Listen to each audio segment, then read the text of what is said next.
पानी में पैर डालना, ठंडे पानी में डालना। अर्ध स्नान बताया कि कैसे पानी में, ये था पेज नंबर 13 पर आंतरिक उत्तेजना। इसमें भी ऊषा पान पढ़ रहे थे हम लोग। हाँ हाँ, करेक्ट करेक्ट करेक्ट, रिमेम्बर। तो अर्ध स्नान पढ़ा हमने, और आप लोगों ने ट्राई किया नहीं किया पर जरूर से करिए। कटी स्नान बात की हमने, ठंडा गरम, शीतलपूर्ण स्नान, ठंडा स्नान। फिर प्रक्षालन की बात की, फीवर के टाइम पे पार्शियल स्नान की बात करी, फ्रिक्शन की बात करी कि घर्षण देते हुए एक एक पार्ट को ओपन करते हुए करना है, ठीक है। तो ये सारा हमने पढ़ा। फिर आंतरिक उत्तेजना की बात करते हैं, ऐसे पढ़ना था। जल का आंतरिक प्रयोग मानव शरीर के लिए अत्यंत महत्वपूर्ण है। जल के आंतरिक प्रयोग में मनुष्य जल को पेय के रूप में प्रयोग करता है। प्रातः काल से लेकर रात्रि काल तक का ये समय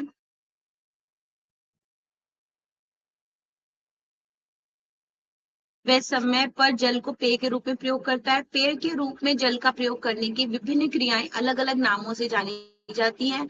सुबह को जो खाली पेट गुनगुना जल पीकर उसे तुरंत मुख मार्ग से बाहर निकालने की क्रिया वमन कहलाती है। हठ योग के ग्रंथों में जल के आंतरिक प्रयोग की अन्य लाभकारी क्रियाएं वारिसार अंतर्धौती अथवा शंख प्रक्षालन कहलाती है, जिसमें हमने आपको बताया कि जो लघु शंख प्रक्षालन है वो ज्यादा अच्छा है, हल्का है, और इससे भी अच्छा आसान रास्ता कहीं ना कहीं एनिमा होता है, ठीक है। उपयुक्त सभी क्रियाएं शरीर के लिए आवश्यक एवं हितकारी हैं, जिनका विधि पूर्वक अभ्यास करने से शरीर स्वस्थ एवं रोग मुक्त रहता है। इन क्रियाओं को नहीं करने के कारण अथवा अवैज्ञानिक ढंग से करने से शरीर में जल तत्व की विषमता उत्पन्न हो जाती है और इसके परिणाम स्वरूप अनेक प्रकार के रोगों की उत्पत्ति होती है। जल तत्व का आंतरिक प्रयोग अत्यंत व्यवहारिक विषय है। प्रत्येक मनुष्य प्रातः काल से लेकर दिन भर रात्रि काल तक इसका प्रयोग करता है। यद्यपि जब मनुष्य इसका प्रयोग बिना किसी नियम पालन एवं विधानहीन रूप में करने में शरीर पर इसका दुष्प्रभाव पड़ता है एवं इसके साथ अनेक रोग भी उत्पन्न होते हैं। विभिन्न चिकित्सकों के मतानुसार वर्तमान समय में फैल रहे अनेकों रोगों की उत्पत्ति का मूल जल तत्वों के आंतरिक प्रयोग की विकृति होती है। इस प्रकार जल का आंतरिक प्रयोग बहुत महत्वपूर्ण है।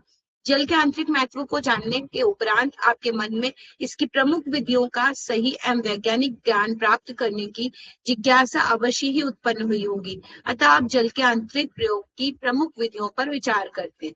पहला उषापान की बात हो गई थी, उषापान की विधि हो गई थी। उषापान के लाभकारी प्रभाव हो गए थे। पॉजिटिव नोट्स पे इसको रिपीट कर देती हूँ। उषापान करने से आमाशय आंतों की सफाई होती है, कब्ज रोग से मुक्ति मिलती है। नियमित उषापान करने से पेट में एसिडिटी, पेट दर्द, गैस, अपच, भूख की कमी आदि रोग स्वतः दूर हो जाते हैं। सिर दर्द, जोड़ों का दर्द, गठिया, आर्थराइटिस, मोटापा रोगों में लाभ मिलता है। उषापान क्रिया से रक्त शुद्ध, स्वच्छ एवं पतला बनता है, जिससे रक्तचाप संतुलित होता है, हृदय मजबूत होते हैं, वृक्कों की क्रियाशीलता बढ़ती है। पर अगर डॉक्टर ने कम पानी को रिकमेंड किया है और बड़ी क्रॉनिक स्टेट में व्यक्ति आया है तो आप उसको चाहे 1 कप पिलाओ, 1 कप से शुरू करो सुबह का उषापान कराना। उषापान से वृक्कों की क्रियाशीलता बढ़ती है, पथरी एवं अन्य वृक्क से संबंधित रोगों में आराम मिलता है। उषापान करने से आंखों के रोग दूर होते हैं, नेत्र ज्योति बढ़ती है। उषापान की क्रिया त्वचा पर लाभकारी प्रभाव डालती है, जिससे त्वचा की झुर्रियां एवं त्वचा में चमक बढ़ती है।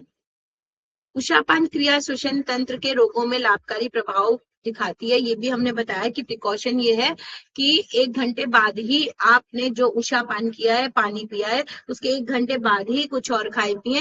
बहुत बार ऐसा होता है, इंसान उठा, थोड़ा पानी पिया और उसके बाद वो चाय पीने लगा या कोई जूस पीने लगा या कोई ग्रीन जूस पीने लगा।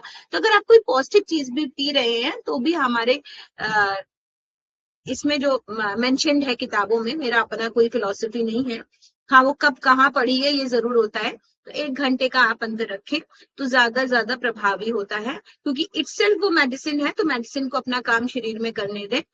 विभिन्न प्रकार के कफ विकार जैसे जुकाम, बुखार, खांसी, नजला, दमा, एलर्जी आदि रोग दूर होते हैं। कैंसर जैसे घातक रोगों में भी लाभकारी है। इस प्रकार उपरोक्त बिंदु पर उषापान के महत्व को सिद्ध करते हैं। यद्यपि उषापान एक दुष्प्रभाव रहित शरीर शोधन की क्रिया है, अर्थात इस अभ्यास का शरीर पर कोई दुष्प्रभाव नहीं पड़ता, किंतु इस क्रिया में निम्न सावधानियों का पालन करने से ये क्रिया और अधिक लाभकारी एवं प्रभावशाली हो जाती है। अब क्या है, सावधानियां क्या है? उषापान में अधिक ठंडे जल का प्रयोग नहीं करना है। विशेष रूप से ठंड के मौसम में एवं कफ दोषों से ग्रस्त रोगी को गर्म एवं गुनगुने जल का सेवन करना चाहिए। अच्छा, आपका शरीर खुद ही बताता है कि आपको कैसा उषापान करना है, ठीक है। अगर हाईली एसिडिक है, पित्त बनता है शरीर में, तो आपको घड़े का पानी रिकमेंड करना चाहिए बजाय गर्म पानी के। और अगर आपकी कफ की प्रवृत्ति है, जैसे थोड़ा बहुत मेरे गले में है, तो मुझे गर्म पानी पी करके ही आराम आएगा, तो वो थोड़ा ज्यादा गर्म होगा तो भी अच्छा लगेगा। तो शरीर में पित्त की प्रवृत्ति है कि कफ की प्रवृत्ति है, ये डिपेंड करता है कि आप उषापान के लिए पानी का चयन कौन से तरीके का पानी का चयन करोगे, है ना। ठंडा पर फिर भी किसी भी कीमत पे बर्फ का ठंडा नहीं होना चाहिए। तो ठंडा मतलब आप घड़े का पानी यूज कर सकते हैं और तांबे का पानी बाहर रखा हुआ यूज कर सकते हैं। तो अधिक ठंडे जल का प्रयोग नहीं करना है ठंड के मौसम में खासकर, और कफ दोषों में खासकर बढ़ जाएगा और फायदा भी नहीं होगा। उषापान सदैव सूर्योदय के पूर्व खाली पेट ही करना चाहिए। तो कोशिश करें जो व्यक्ति 5, 5:30 तक उठते हैं, उनको वो सबसे पहले पानी पीना चाहिए, बैठकर पीना चाहिए।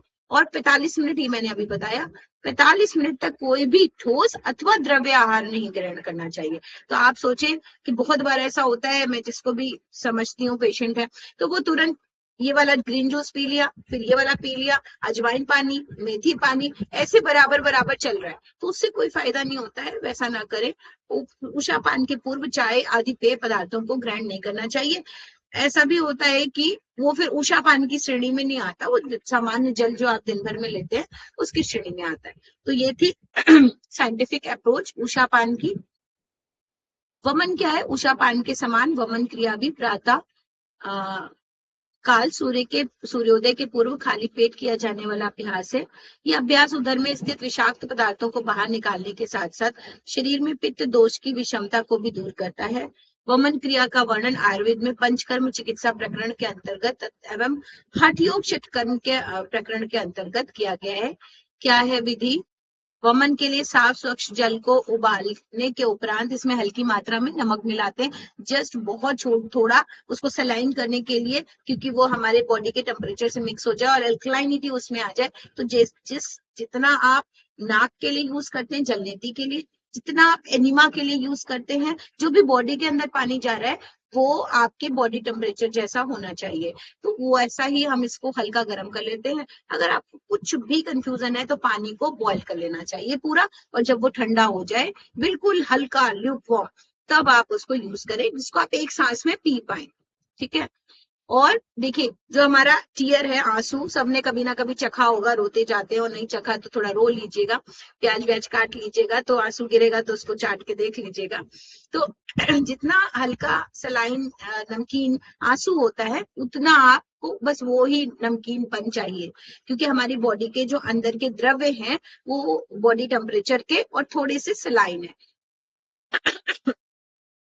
वमन क्रिया को अधिक सरल एवं प्रभावी बनाने हेतु जल में आधा नींबू का रस भी मिलाया जा सकता है।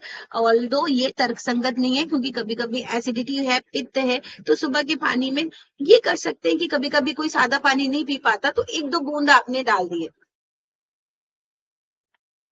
इसमें वमन करने में आसानी रहती है एवं शोध क्रिया भी अधिक होती है। अब इस जल का तापक्रम सामान्य अर्थात पीने योग्य होने पर अपनी क्षमता अनुसार 4 से 8 ग्लास की मात्रा को कगासन में बैठकर पी लेते हैं। तो ये हमारे यहाँ हर संडे को षटकर्म हम कराते हैं, जिसमें सिखाते भी हैं। बैठ गए जमीन में खासकर, लेकिन जो लोग जमीन में नहीं बैठ पा रहे हैं उनको हम छोटा सा नीचे मचिया टाइप की स्टूल देते हैं, बहुत ऊंचा नहीं, कुर्सी नहीं, उस पे वो बैठते हैं तो भी आपका वो वाला पॉस्चर पूरा होता है। और उस पे वो फटाफट फटाफट पानी पीते रहे। अगर आपने डकार ले ली, बात कर ली किसी से, तो बात बनती नहीं है, वो पानी हजम हो जाता है। आपको क्या खंगालना है, बस डालो और निकालो। तो आप एक ग्लास में जग रहे, एक ग्लास में हाथ में आपके ग्लास रहे, आप डालते जाएं और पीते जाएं, ऐसा करना है। कगासन मतलब लैट्रिन पोज है ना, जिसमें आप पॉटी करते हैं इंडियन टॉयलेट में, तो वो हुआ खगासन। पी लेते हैं। अब खड़े होकर 90 डिग्री के कोण पे झुके ऐसे, और 90 डिग्री पे थोड़ा बेंड हुए, और हेड को मतलब झुके, और जबान के पीछे 2 उंगलियां ऐसे प्रेशर दी, सारा पानी बाहर आ जाता है। अगर आपने ज्यादा खंगाला भंगाला तो पीछे कट जाता है, तो ये सब नहीं करना है। कहानी अपने आप बिना टाइम लगाए अगर आप करेंगे तो तुरंत होगा। अब खड़े होकर 90 डिग्री के कोण पर झुककर बाएं हाथ से पेट को दबाते हुए दाहिने हाथ के बीच की 2 उंगलियों से जीभ को घर्षण करते हैं। घर्षण करने की आवश्यकता नहीं है, सिर्फ प्रेशर देते हैं, और एक हाथ आप पेट पे नाभि को हल्का सा प्रेस करेंगे। तो दाहिने हाथ से दबाएंगे, बाएं हाथ से प्रेस करिए। ऐसा करने से मुख में पिया हुआ जल वमन के रूप में बाहर सहजता पूर्वक निकल जाता है। पेट में सहजता पूर्वक करने से पूरी पानी पूरा ही निकल जाता है। जल की प्रारंभ में जल की कम मात्रा वमन के रूप में बाहर निकलती है, किंतु अभ्यास होने पर जल की पूरी मात्रा सहजता पूर्वक उधर से बाहर निकल जाती है। ठीक है, क्या लाभ है? एसिडिटी जिनको हो उन पेशेंट्स को जरूर कराना चाहिए। गठिया शुरू हो रहा है, ऑर्थराइटिस है, रूमेटॉइड आर्थराइटिस है, जरूर से कराना चाहिए। हाँ, अगर एसिडिटी है, कई बार मैंने देखा लोगों के ब्लड आ जाता है, ठीक है, तो ऐसे पेशेंट्स को फिर हम ताजे पानी का कराते हैं, है ना, ताजे पानी का। उसको गर्म नहीं करते, उसमें नमक भी नहीं डालते। एक सेकेंड।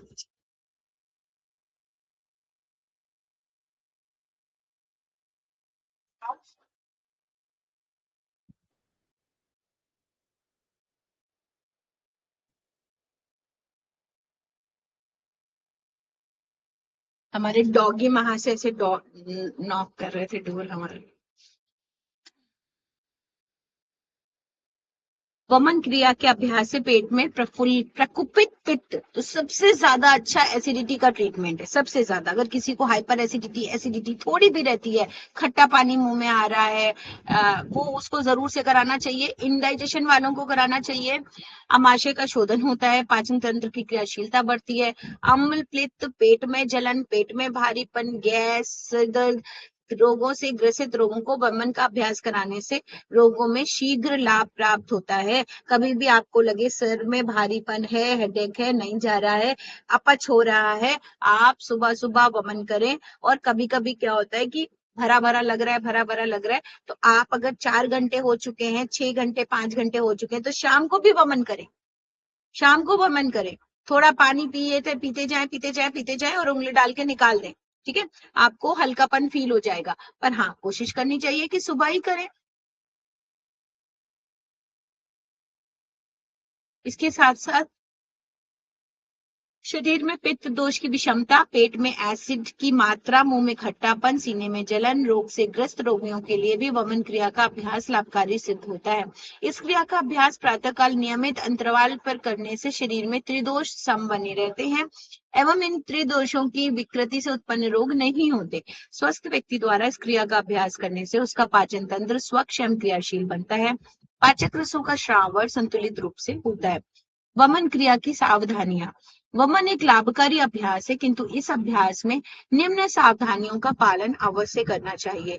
क्या है? अगर वमन क्रिया के अभ्यास अल्सर, आंतों में सूजन, अब जैसे अल्सर, पेशेंट का हमें नहीं पता कि अल्सर है, उसको भी नहीं पता अल्सर है, ठीक है, पेट में घाव, उसको लगता है थोड़ी बहुत एसिडिटी है, पर अगर मुंह से खून आ रहा है कराने के बाद, है ना, और अगर आपने गर्म पानी का पिला दिया तो काल हो जाएगा, फिर तो और मुश्किल है।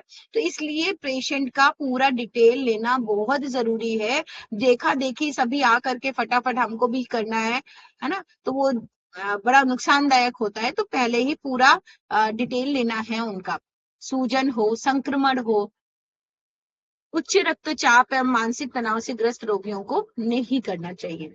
इन रोगियों को अधिक आवश्यक होने पर सामान्य तापक्रम के जल का प्रयोग करते हुए जल में नमक के स्थान पर सौंफ का प्रयोग करते हुए एवं योग्य चिकित्सक के निर्देशन में वमन क्रिया का अभ्यास करना चाहिए। तो सौंफ का यूज तो नहीं किया मैंने, पर सादे पानी में जरूर से कराया, और 2-3 दिन लगातार कराया, क्योंकि उनके ब्लड में वो वोमिटिंग में ब्लड आ गया था। तो हमने उनको पेट पर ठंडी पट्टी और एनिमा ज्यादा प्रायोरिटी दी वनस्पत वमन कराने की। स्वस्थ व्यक्ति को वमन क्रिया का अभ्यास प्रतिदिन नहीं करना चाहिए, अपितु आवश्यकता अनुभव होने पर सप्ताह में 1 या 2 बार ही वमन क्रिया का अभ्यास करना चाहिए। तो मुझे लगता है हफ्ते में 1 बार या 15 दिन में 1 बार मोर देन सफिशिएंट है। महिलाओं को मासिक स्राव की अवस्था में एवं गर्भावस्था में वमन का अभ्यास नहीं करना चाहिए। प्रारंभ में वमन क्रिया का अभ्यास योग एवं कुशल चिकित्सक के निर्देशन में करना चाहिए। शंख प्रक्षालन क्या कहता है? मानव शरीर के अंदर उदर प्रदेश में आंत शंख के समान की संरचना में स्थित होती है ना। आंत क्या है? शंख के समान है। इस शंख के समान आकृति में स्थित आंतों को धोने की क्रिया के रूप में शंख प्रक्षालन कहते हैं। ठीक है। शंख प्रक्षालन की क्रिया के अंतर्गत गुनगुने नमकीन जल का सेवन करने के उपरांत निश्चित आसनों का अभ्यास किया जाता है। इस अभ्यास की विधि इस प्रकार है। शंख प्रक्षालन की क्रिया का अभ्यास वमन क्रिया के समान प्रातः काल के समय खाली पेट एवं नमकीन जल की क्रिया से किया जाता है। इस क्रिया के अभ्यास के लिए पूर्व की भांति तैयार गुनगुने नमकीन जल को कग्गासन में बैठकर 4 से 6 ग्लास की मात्रा पीते हैं। अब 5 आसनों को ताड़ासन, तिर्यक ताड़ासन, कटी चक्रासन, तिर्यक भुजंग आसन एवं उद्राकर्षण आसन का अभ्यास करते हैं। इन अभ्यास को आप गूगल पे डालिए, इजी है, वैसे आप देख लेंगे, मिल जाएगा, याद कर लीजिए। इन आसनों का अभ्यास करने के उपरांत पुनः कागासन में बैठकर 4 से 6 ग्लास की जल की मात्रा पीते हैं। जल पीने के उपरांत पुनः उपरोक्त आसनों की पुनरावृत्ति करते हैं। इस प्रकार आसनों के अभ्यास करने से जल संपूर्ण पाचन तंत्र से होता हुआ अधोमार्ग अर्थात बड़ी आंत के माध्यम से शरीर के बाहर निकलने लगता है। ठीक है। बहुत कठिनाई होती है। हमने और भी जितने पेशेंट्स को कराया, नहीं कर पाते हैं, वोमिटिंग होने लगती है, चक्कर आने लगता है, लेकिन ऐसा नहीं हो पाता है कि लैट्रिन के रास्ते से भी सफेद साफ पानी निकलने लगे। तो ये थोड़ा कठिन अभ्यास है। इन आसनों का करने के उपरांत पुनः खगासन में बैठकर करते हैं। जल पीने के उपरांत पुनः उपरोक्त आसनों की पुनरावृत्ति करते हैं। इस प्रकार आसनों का अभ्यास करने से जल संपूर्ण पाचन तंत्र से होता हुआ अधोमार्ग अर्थात बड़ी आंत के माध्यम से शरीर के बाहर निकलने लगता है। इस क्रिया में पहले दूषित जल विषाक्त मल पदार्थों के साथ बाहर निकलता है। संघ प्रक्षालन क्रिया में जल पीकर आसनों का अभ्यास की क्रिया तब तक दोहराते हैं जबकि शौच के रूप में साफ स्वच्छ जल शरीर से उत्सर्जित नहीं होने लगता।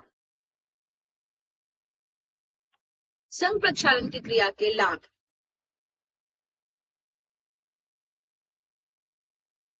इस क्रिया के अभ्यास से संपूर्ण पाचन तंत्र का शोधन होता है। पेट के अंदर स्थित पुराना मल पदार्थ शरीर के बाहर निकल जाता है। कब्ज रोग को दूर करने में यह अभ्यास अत्यंत महत्वपूर्ण एवं लाभकारी प्रभाव रखता है। पेट दर्द, गैस, अपच, भूख नहीं लगने जैसे रोगों में इस अभ्यास से लाभ प्राप्त होता है। इस क्रिया का अभ्यास करने से आंत साफ एवं स्वच्छ बनती है एवं आंतों में पाचक रस का श्रावण सुव्यवस्थित होता है। योग शास्त्रों में इस क्रिया के लाभकारी प्रभाव के आधार पर इसे कल्पकारी क्रिया कहा गया है। संघ प्रक्षालन क्रिया की सावधानियां। ठीक है। तो आपको पता ही है सारी चीजें, एसिडिक मीडियम में इंडाइजेशन, अपच, अजीर्ण, इन सब में लाभकारी हैं क्योंकि डिटॉक्स कर रही हैं, शरीर का शोधन कर रही हैं। अल्सर, सावधानियों का पालन करना अनिवार्य होता है। अल्सर, आंतों में सूजन, संक्रमण, आंतों में कैंसर ग्रस्त रोगियों को संघ प्रक्षालन की क्रिया का अभ्यास नहीं करना चाहिए, अपितु इन रोगों से ग्रस्त रोगियों को चिकित्सक की देखरेख में लघु शंख प्रक्षालन का अभ्यास करना चाहिए, जो हम पहले वर्णन कर चुके हैं। ठीक। शंख प्रक्षालन की क्रिया के उपरांत लघु शंख प्रक्षालन क्या है? आपने पहले पानी पिया 2 ग्लास उषापान की तरीके से और इन अभ्यासों को किया, बस 1 या 2 बार। जब आपका मोशन होने लगा तो 3 बार हो गया, पेट साफ हो गया, दैट्स इट। इतना इंतजार नहीं करेंगे कि लैट्रिन से भी पानी या निकलने लग जाए, ऐसा नहीं करेंगे। शंख प्रक्षालन क्रिया के उपरांत अभ्यासी व्यक्ति को मिर्च मसालों का संपूर्ण रूप से वर्जित करना चाहिए। शंख प्रक्षालन की क्रिया के उपरांत अभ्यासी व्यक्ति को मूंग की दाल की सादी खिचड़ी में गाय का घी डालकर देना चाहिए। शंख प्रक्षालन की क्रिया के 3 दिनों तक दूध एवं दूध से बने पदार्थों का सेवन पूर्ण रूप से वर्जित होता है तथा इसके उपरांत कम से कम 1 सप्ताह तक बिना मिर्च मसाले का हल्का आहार लेने का के उपरांत सामान्य आहार ग्रहण करना चाहिए। जिज्ञासु पाठकों इस प्रकार प्रातः खाली पेट विभिन्न विधियों द्वारा जल का आंतरिक प्रयोग से शरीर की आंतरिक सफाई भली भांति होती है। दूसरे शब्दों में शरीर के आंतरिक शोधन में जल का आंतरिक प्रयोग बहुत ही महत्वपूर्ण भूमिका निभाता है। जल के आंतरिक प्रयोग से कम पाचन तंत्र के शोधन हेतु आयुर्वेद शास्त्र एवं योग शास्त्र में वस्ति कर्म एवं प्राकृतिक चिकित्सा में एनिमा क्रिया का वर्णन अत्यंत महत्वपूर्ण है। यद्यपि ये दोनों कर्म मूल रूप से समान है, केवल इसमें विधि भेद का अंतर ही है। वर्तमान समय में चिकित्सा के क्षेत्र में वस्तीकरण की तुलना में एनिमा क्रिया का प्रयोग अधिक व्यवहारिक एवं व्यापक रूप में हो रहा है, अतः हम एनिमा क्रिया पर विचार करते हैं। ठीक है, वस्तीकरण भी वही है, एनिमा भी वही है, दोनों का एक ही पर्पस है, आंतों को साफ करना। एनिमा पाचन तंत्र शरीर का एक वह महत्वपूर्ण तंत्र है जिसके माध्यम से संपूर्ण शरीर ऊर्जा प्राप्त करता है। इस तंत्र के स्वस्थ एवं सक्रिय रहने पर शरीर ऊर्जावान एवं स्वस्थ रहता है, जबकि इस तंत्र में विकार उत्पन्न होने पर शरीर ऊर्जाहीन एवं रोगी हो जाता है। पाचन तंत्र का शोध करने के उद्देश्य से एनिमा क्रिया का अभ्यास कराया जाता है। इस क्रिया की विधि इस प्रकार है। एक विशेष प्रकार का एनिमा पात्र हल्का गुनगुना एवं सामान्य तापक्रम का 1 से 1.5 लीटर जल भर लेते हैं। नॉर्मली जो आता है 1.5 लीटर का बॉक्स है, जिसको आपको अमेजोन पे मिल जाएगा। उसको आप कुछ ऊंचाई पर, मान लीजिए 7 फीट ऊंचाई पर हैंग कर दीजिए। कैथेटर है जो कि हर व्यक्ति का अलग अलग होना चाहिए, जो आप बॉडी में इंसर्ट करते हैं उसको फेंक देना ही श्रेष्ठकर है। अदरवाइज आप अपना ही यूज कर रहे हैं तो उसको आप सेवलॉन से, डेटॉल से वॉश करके रख लें। अब एनिमा कक्ष में रोगी को एनिमा के लिए व्यक्ति को तख्त पर लिटाकर विधि पूर्वक, सावधानी पूर्वक एनिमा कैथेटर के माध्यम से यह जल बड़ी आंत में भर देते हैं। बड़ी आंत में पर्याप्त जल भरने के उपरांत अभ्यासी व्यक्ति कुछ समय टहलने के उपरांत शौच के रूप में जाता है। अब अगर आपने एनिमा दिया और तुरंत मोशन आता ही है, तो और उसने ताकत लगा के मोशन किया तो नुकसानदायक होता है। ऐसे में आपने एनिमा पानी जितना भी वो इनिशियली थोड़ा बहुत ले, उसके बाद उसको चाहिए कि वो उसको होल्ड करे, है ना, थोड़ा बहुत टहले और टहलने के उपरांत पेट की मसाज करे अपने हाथ से ही। उसके बाद वो मोशन जाए, वो भी मोशन वो ऐसा ना करे कि बहुत प्रेशर के साथ करना है। ठीक है, तो दिन भर में वो पानी लैट्रिन जो चिपकी हुई है उसको फुलाता रहेगा, वो फिर धीरे धीरे बाहर चला जाएगा। इसको और अच्छा बनाने के लिए हम उसके पहले पेट पर मिट्टी की पट्टी और पेट की गर्म ठंडी से पेट की मसाज सजेस्ट करते हैं। एनिमा क्रिया के लाभ। एनिमा बहुत ही लाभकारी एवं प्रभावकारी क्रिया है। यह अभ्यास विभिन्न रोगों को दूर करने में लाभकारी प्रभाव देता है। इस क्रिया के कुछ महत्वपूर्ण लाभ इस प्रकार है। एनिमा क्रिया के अभ्यास से बड़ी मात्रा में शुद्धि होती है। हाथों के अंदर स्थित पुराना मल बाहर निकलता है। एनिमा क्रिया के अभ्यास से कब्ज रोग में विशेष लाभकारी है। एनिमा क्रिया से आते मलहीन, साफ, स्वच्छ एवं सक्रिय बनती है। इस अभ्यास के फलस्वरूप पाचन रसों का श्रावण बढ़ता है, जिससे भूख लगती है और पाचन क्रिया सुव्यवस्थित होती है। एनिमा क्रिया पेट दर्द, गैस, जलन, नफारा, पेट में भारीपन आदि पाचन तंत्र से संबंधित रोगों में लाभकारी प्रभाव रखता है। एनिमा क्रिया के पाचन से यकृत एवं पैनक्रियास की क्रियाशीलता बढ़ती है, जिससे इन अंगों से संबंधित रोग जैसे यकृत शोथ एवं मधुमेह आदि में लाभ मिलता है। क्या सावधानियां हैं? मतलब देखिए, पाइल्स, है ना, भगंदर और बहुत ही लो कोई फील हो रहा हो लगातार डिसेंट्री और पेचिस, इनको छोड़ के सभी को एनिमा रिकमेंडेबल है और करवाना चाहिए। एक स्वस्थ व्यक्ति को भी कराना चाहिए। और जब आप उपवास करें तो अगले दिन जरूर से एनिमा लेना चाहिए। हाँ, क्यों? क्योंकि जब आप भोजन करते हैं नॉर्मल फेज में, जब आप एनिमा लेते हैं तो जो मल जमा है, जो नहीं निकल पा रहा, वो ही बाहर निकलता है। अब उपवास के दौरान जब शरीर पूरा खाली है, अब जब आप एनिमा ले रहे हैं तो आंतों में चिपके उस मल की सफाई होगी जो कभी साफ नहीं होता, है ना। फॉर एग्जाम्पल, आपने झाड़ू पोछा रोज किया, ठीक है, और उसको उसके बाद जो है एक और बार सफाई करी। पर एक बार ऐसा किया, उसके बाद झाड़ू पोछा हो चुका है, उसके बाद आपने दरवाजों को बंद कर दिया और फाइनली जब उसके बाद एक और बार सफाई करी, तो आप क्या करेंगे? वो तो एकदम साफ था, एकदम साफ घर को फिर से साफ करेंगे तो आप कोनों में निकला हुआ कूड़ा निकालेंगे ना, जो आपको अब दिखने लगेगा, जो अभी तक नहीं दिख रहा था। ठीक है, तो अगर प्रोसेस हो रहा है, बॉडी फिजियोलॉजिकली टॉक्सिन्स को बाहर निकालने का काम कर रही है और आप ऊपर से डाल रहे हैं, तो वो उसी को सफाई कर रही है। पर अगर आपने ऊपर से शट ऑफ कर दिया, मुंह बंद कर दिया, पूरे दिन कुछ नहीं खाया, और फिर भी वो सफाई तो कर ही रही है, क्योंकि जठर अग्नि है, सिस्टम है, डाइजेस्टिव सिस्टम है, जूसेस है, वो अपना काम कर रहे हैं, शरीर शोधन का अपना काम कर रहा है, तो वो अब उन चीजों को सफाई करेगा जो और गंदगी जमा थी, जो मल साइड साइड में जमा था, किनारों में जमा था, जो कोलेस्ट्रॉल बढ़ रहा था, जो हार्डनिंग कर रहा था। क्या क्या सावधानियां होनी चाहिए? स्वच्छता का विशेष ध्यान रखना है, खाली पेट ही करना है।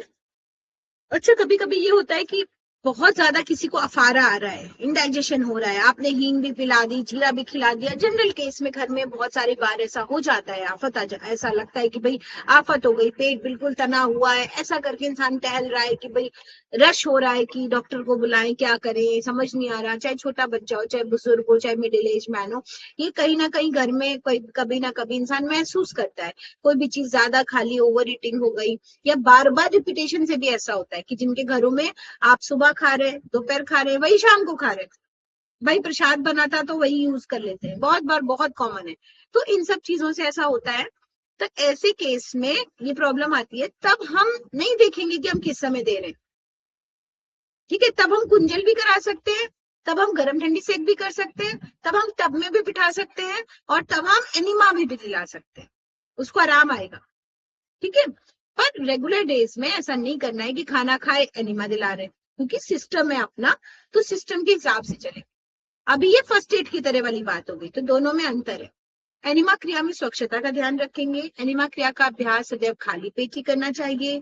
एनिमा क्रिया में प्रयुक्त जल का तापमान बहुत अधिक नहीं होना चाहिए, ये बहुत नुकसानदायक है। तो बिल्कुल हल्का, जैसे मैंने बताया, जलनेती और आपका आंसू और आपकी लाज, सलाइवा और आपकी आंतों में गया हुआ पानी, वो बिल्कुल लाइट ल्यूकवार्म होना चाहिए।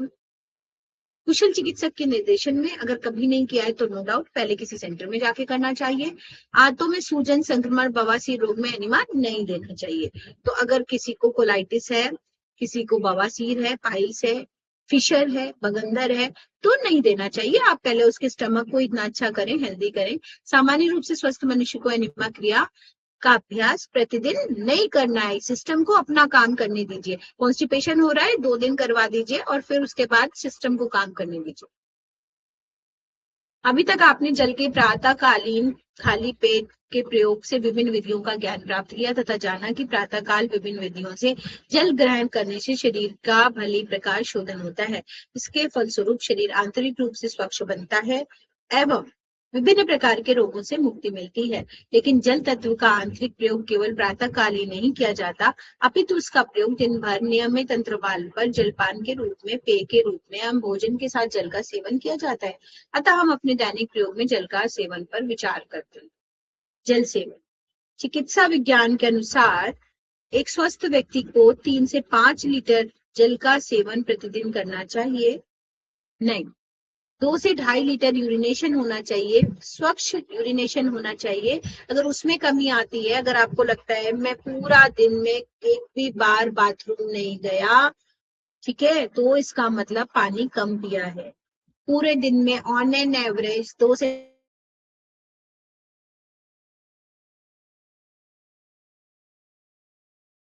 क्योंकि बहुत सारे लोग सूखा खाना खाते हैं, भिंडी करारी करके खाएंगे, पानी जल तत्व उसमें होता नहीं, उनको ज्यादा पानी की जरूरत है। ठीक है, और कुछ लोग अपना लौकी की सब्जी, तरोई की सब्जी, स्टीम वेजीज, उसमें इतना पानी है, फलों का मात्रा में पानी जा रहा है, फल खा रहे हैं ना, तरबूज के सीजन में तरबूज पूरा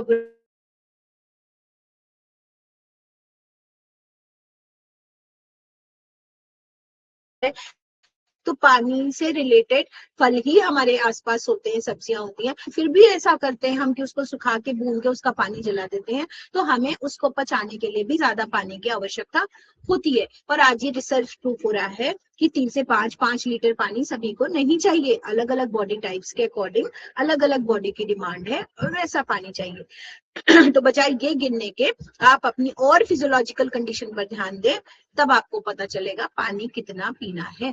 जल की इस मात्रा का सेवन करने से शरीर में जल तत्व सम मात्रा में बना रहता है एवं शरीर स्वस्थ रहता है, जबकि इससे कम मात्रा में जल का सेवन करने से शरीर का शोधन भली भांति नहीं हो पाता एवं शरीर की चयापचय दर असंतुलित हो जाती है।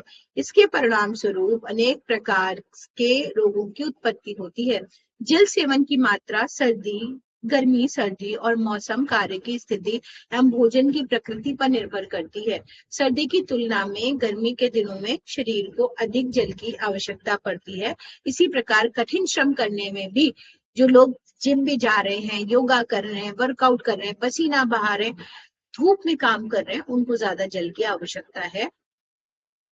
भोजन की प्रकृति अर्थात रुक्ष शुष्क आहार एवं रसीय आहार पर भी जल की सेवन की मात्रा निर्भर करती है।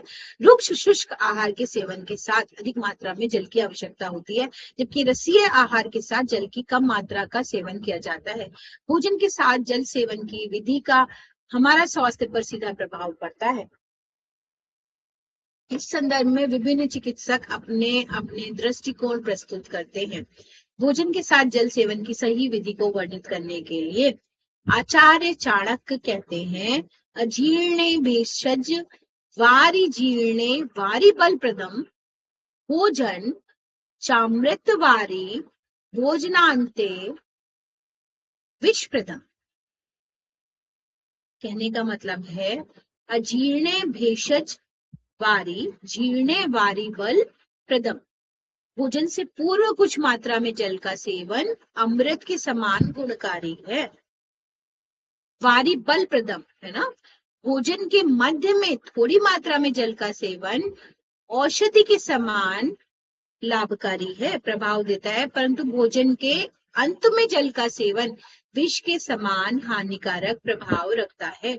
आचार्य चाणक्य के उपयुक्त सूत्र के संदर्भ में समान मत प्रस्तुत करते हुए चिकित्सक स्पष्ट करते हैं कि भोजन करने के 10 से 15 मिनट पूर्व थोड़ी मात्रा में गर्म अथवा गुनगुने जल का सेवन करने से पाचक रसों का श्रावण बढ़ जाता है एवं जठराग्नि तीव्र होती है।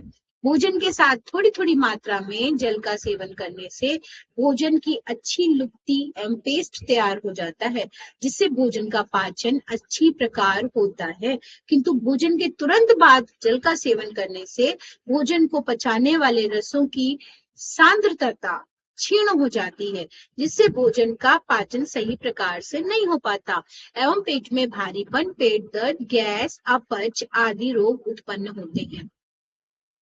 इस प्रकार भोजन के तुरंत बाद जल का सेवन करना विष के समान हानिकारक है। इसके साथ जल के सेवन में निम्नलिखित तथ्यों को भी ध्यान में रखना चाहिए। अब इसको मेरी भाषा में समझिए।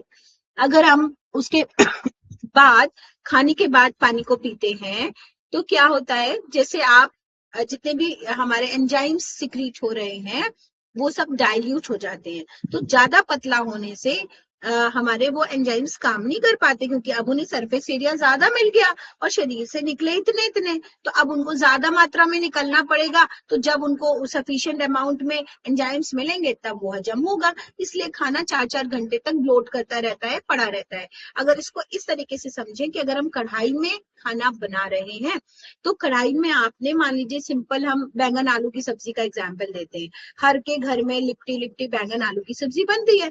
तो आपने पहले बैंगन आलू डाला, उसमें आपने क्या किया, उसको पहले आपने नमक और थोड़े मसाले और हल्दी डाल के ढक दिया ना भाई। तो जल्दी से आलू बैंगन पक गया या गोभी आलू पक गया। अब आपने उसको अगर तरी बनानी है तो पानी डाला। अगर आप पहले पानी डाल देंगे तो वो कितना टाइम लगेगा, पकेगा ही नहीं, है ना, नहीं पकेगा। और पकेगा कैसे, कैसे पकेगा? अगर कढ़ाई में सीधे पानी को डाइल्यूट कर दिया कढ़ाई भर के और बैंगन आलू 2 ही थे और ढका नमक हल्दी डाल के, तो बहुत टाइम लगने वाला है। है ना। बनस्पत आप दूसरी कढ़ाई में अगर बिल्कुल पानी मत डाले, छींटे जरा से डाले और सब्जी को सीज करने दे, उसके बाद पतला करें। अब वो पकेगा तो कैसे पकेगा ये बताइए।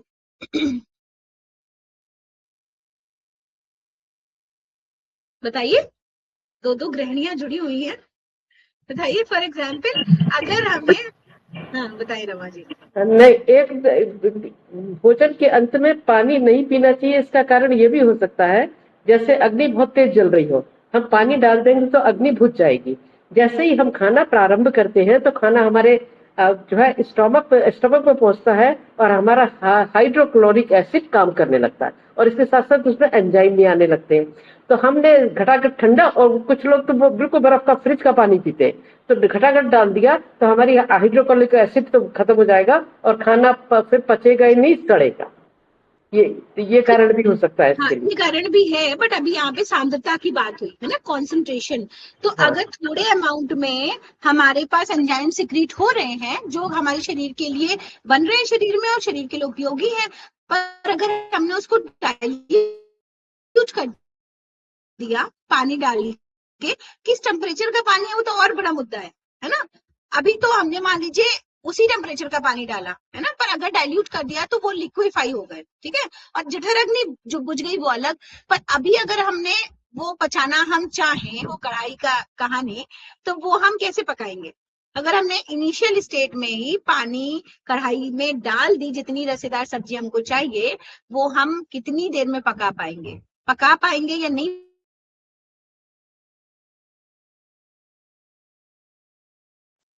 में तो टाइम लगेगा ही लगेगा, क्योंकि पहले इतना सारा पानी है, पहले वो पानी गर्म होगा, फिर उसमें जो हमारे हमने खाने की चीजें डाली है वो धीरे धीरे पकेंगी, तो इसलिए टाइम तो लगेगा ही लगेगा।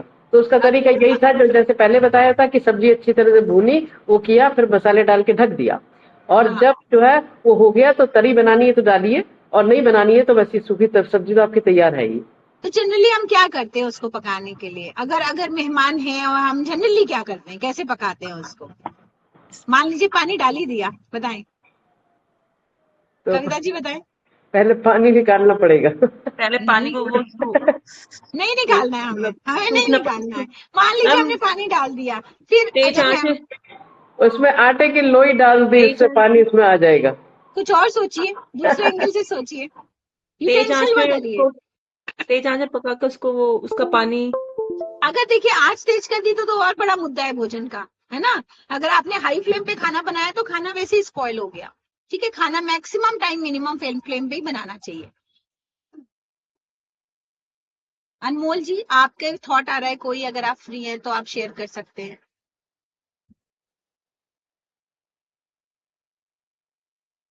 तो उठा के कढ़ाई को सब्जी को।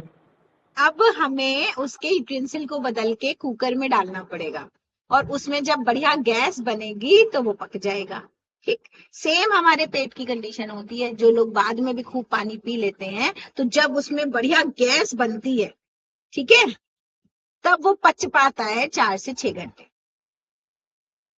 जो सिर्फ मात्र 1.5-2 घंटे का काम था, है ना। तो बिना गैस बने उसका पचना असंभव है।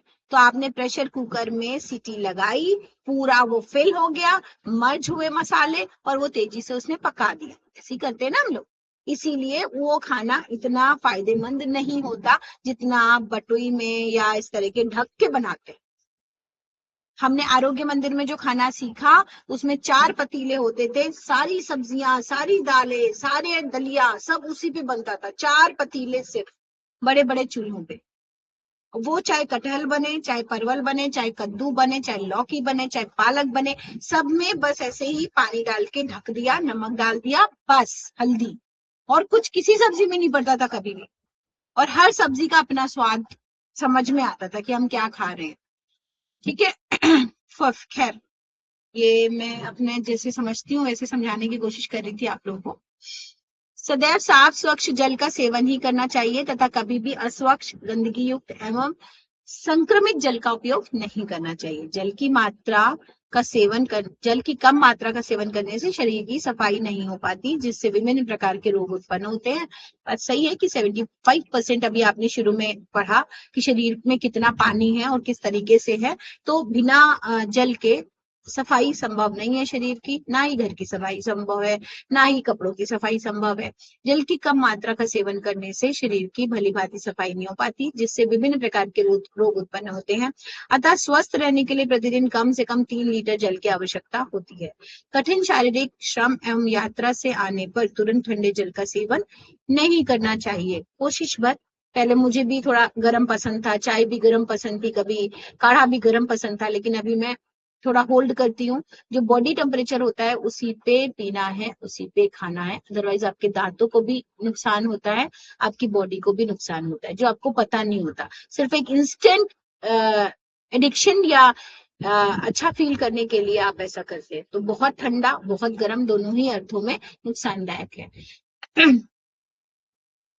गर्मी के दिनों में अधिक ठंडे जल का सेवन नहीं करना चाहिए। विशेष रूप से फ्रिज के ठंडे जल को सेवन करने से अनेक प्रकार की वात व्याधियां एवं रोग उत्पन्न होते हैं।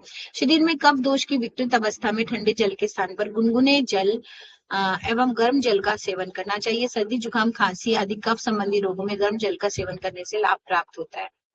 जुकाम होने की अवस्था में गुनगुना एवं गर्म जल पीने से, गुनगुने जल में नमक मिलाकर स्नान करने से जुकाम रोग में आराम मिलता है।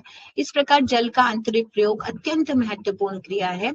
यद्यपि जल के आंतरिक प्रयोग प्रत्येक मनुष्य का अत्यंत व्यवहारिक रूप में करता है, किंतु जो मनुष्य इस आंतरिक प्रयोग को सही विधि अनुसार करता है वह पूर्ण रूप से स्वस्थ, सक्रिय एवं रोग मुक्त बनता है। जबकि जल के आंतरिक प्रयोग को अवैज्ञानिक एवं अनुचित ढंग से प्रयोग करने पर नाना प्रकार के रोग हो जाते हैं। तो बहुत कम लोग बहुत एक्यूरेसी से जानते हैं और ये छोटी छोटी मिस्टेक सब करते हैं, जिसको थोड़ा सा आप पढ़ते हैं तो और क्लैरिफिकेशन होता है। सामान्य एवं स्थानीय शामक प्रभाव, ये जल का दूसरा एक बहुत इंपॉर्टेंट पार्ट है। रक्त परिसंचरण तंत्र पर जल चिकित्सा का प्रभाव। जैसा कि आपने पूर्व में जाना कि जल तत्व का शरीर के रक्त के साथ सीधा संबंध होता है। शरीर में जल तत्व की कमी होने पर रक्त गाढ़ा होने के कारण रक्त वाहिनियों में इसके संचरण में बाधा उत्पन्न होने लगती है, जिससे रक्तचाप संबंधी रोग उत्पन्न होने लगते हैं। इसके अतिरिक्त शरीर में जल तत्व के अभाव में विषाक्त पदार्थों की मात्रा बढ़ने लगती है, जिसका हृदय पर प्रतिकूल प्रभाव पड़ता है एवं इसके परिणाम स्वरूप हृदय से संबंधित रोग उत्पन्न होने लगते हैं। उपयुक्त अवस्था में जल चिकित्सा लाभकारी प्रभाव रखती है। जल चिकित्सा के अंतर्गत ऊषापान, एनिमा, स्नान, लपेट आदि क्रियाओं का अभ्यास रोगी को विधि पूर्वक एवं नियमित रूप से करने से रक्त शुद्धिकरण की क्रिया तीव्र होती है। रक्त परिसंचरण स्वाभाविक रूप से तीव्रता उत्पन्न करता है। रक्तचाप नियमित होता है एवं हृदय स्वास्थ्य शक्तिशाली एवं ऊर्जावान बनता है। जल चिकित्सा के प्रभाव से रक्त हीमोग्लोबिन से परिपूर्ण बना रहता है एवं रक्त में ऑक्सीजन अथवा कार्बन डाइऑक्साइड को ग्रहण करने एवं छोड़ने की क्षमता अच्छी बनी रहती है। यद्यपि जल चिकित्सा का प्रयोग रक्त परिसंचरण तंत्र को स्वस्थ एवं रोग मुक्त बनाने में महत्वपूर्ण भूमिका वहन करता है, किंतु एक ध्यान देने योग्य मुख्य तथ्य है कि उच्च रक्तचाप के रोगी को गर्म जल से उपचार नहीं देना चाहिए अथवा अत्यंत सावधानी पूर्वक देना चाहिए। गर्म जल के उपचार के बाद ठंडे जल का उपचार अवश्य देना चाहिए। ठीक है, तो हाई बीपी के पेशेंट को हम लोग